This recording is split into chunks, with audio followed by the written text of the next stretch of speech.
What if giants once walked the earth? Not giants from fairy tales, not giants from mythology, but mysterious beings mentioned in the pages of the Bible itself. A race so strange that thousands of years later, people are still debating who they really were. Were they powerful warriors, ancient kings, a supernatural race, or something even more mysterious?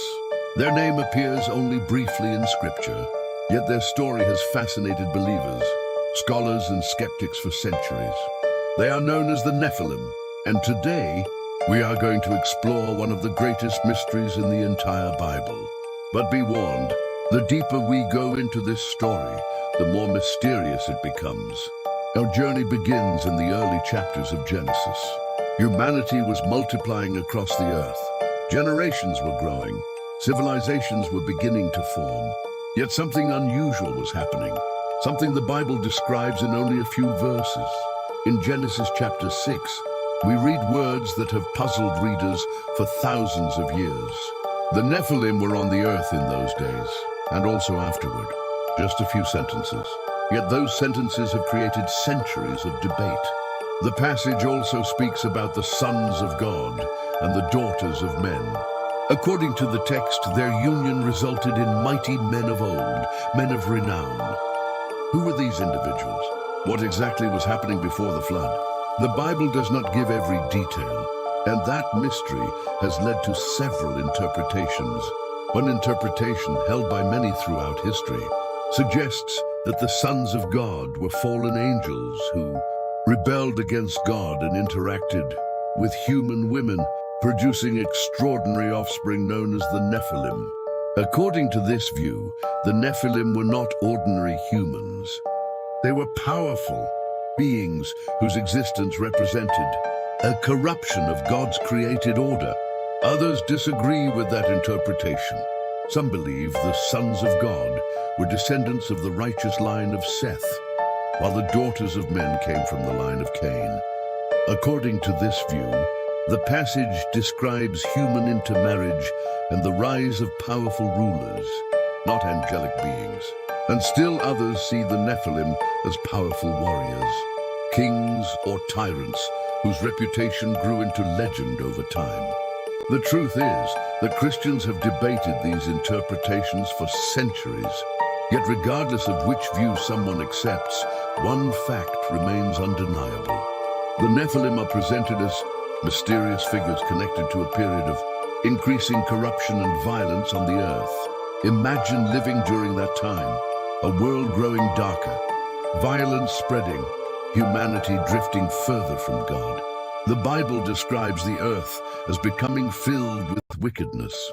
Everywhere people looked, evil seemed to increase. And standing among that generation were these mysterious figures. The Nephilim. Their very name sparks curiosity. Some scholars suggest the name may carry the idea of fallen ones. Others debate its exact meaning. But whatever the case, they left a powerful impression on those who remembered them. Then came the flood. God looked upon the earth and saw its corruption.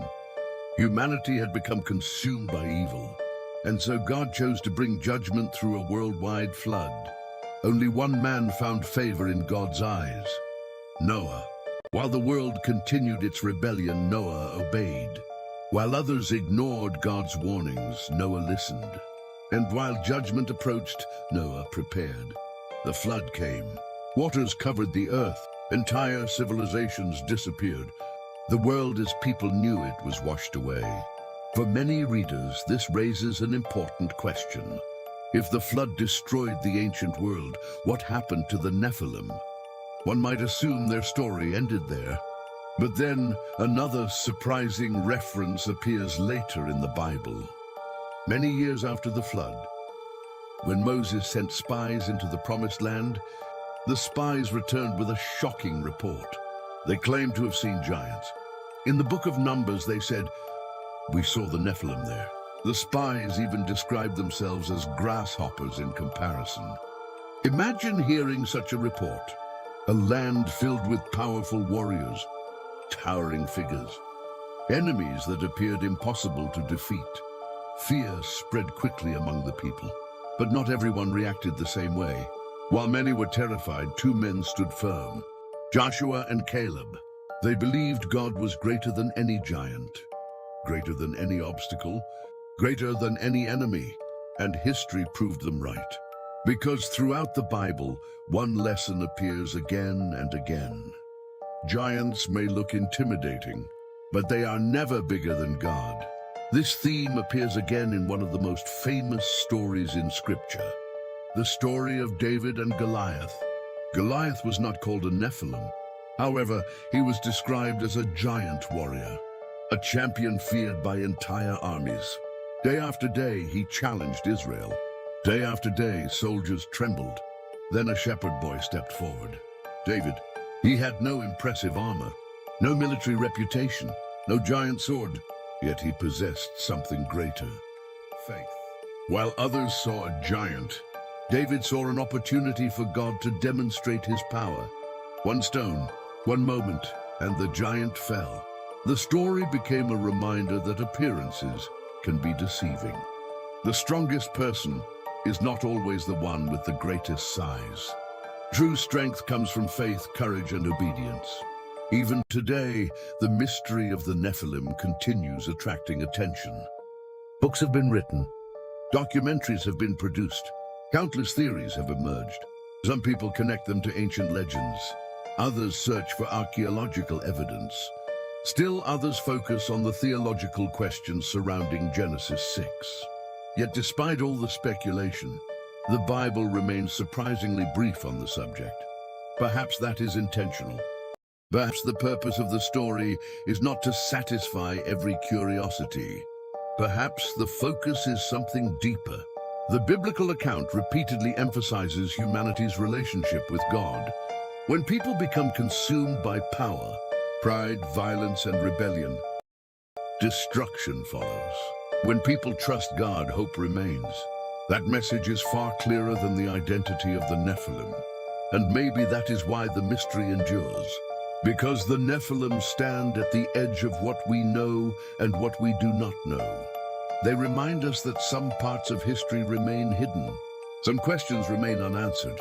Some mysteries remain unsolved. Yet they also remind us that the Bible is filled with stories that challenge our understanding and push us to look deeper. So who were the Nephilim? Were they fallen ones, ancient warriors, legendary rulers, or something else entirely? The Bible gives us clues, but it does not provide every answer. And perhaps that is why people are still talking about them thousands of years later. Now we want to hear from you. Who do you think the Nephilim really were? Do you believe they were fallen angels, powerful human rulers, or something entirely different? Share your thoughts in the comments below.